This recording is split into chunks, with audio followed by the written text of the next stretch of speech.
Mesdames, Messieurs, chers amis, je me réjouis de vous retrouver cette année pour célébrer la journée mondiale de la francophonie. Pour nous les Libanais, fêter la francophonie dépasse largement notre appartenance à un espace linguistique, car, comme disait Senghor, la francophonie est culture. C'est un mode de pensée et d'action. C'est l'usage de la langue française comme instrument de symbiose.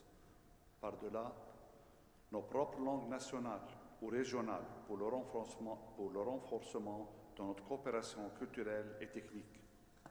Et ce sont justement ces idéaux humanistes de partage, de solidarité, de fraternité et d'équité qui marquent le berceau francophone et auquel, fièrement, nous identifions sans rien renier de notre identité libanaise.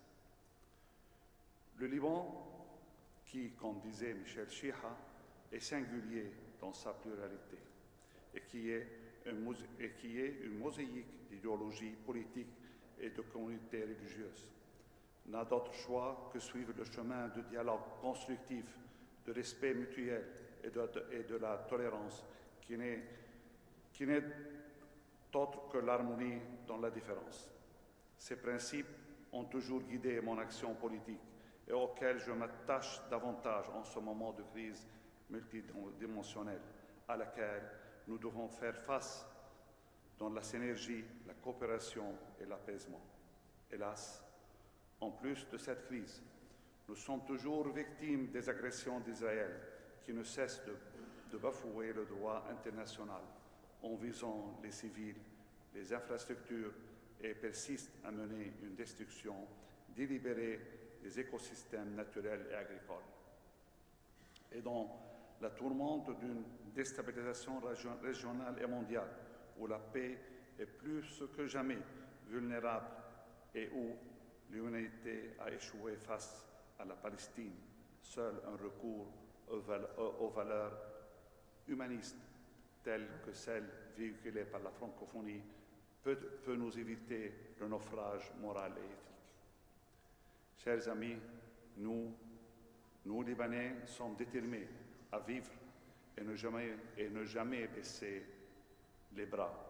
Je me permets de saisir l'occasion de notre rassemblement pour saluer le premier journal francophone libanais, l'Orient du Jour, qui a lancé au mois de février les célébrations de son centenaire.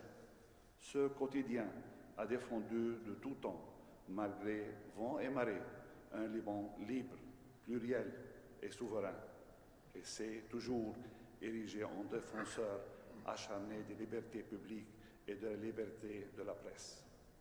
À toute sa famille et au-delà toute la presse libre et responsable, mes chaleureuses félicitations.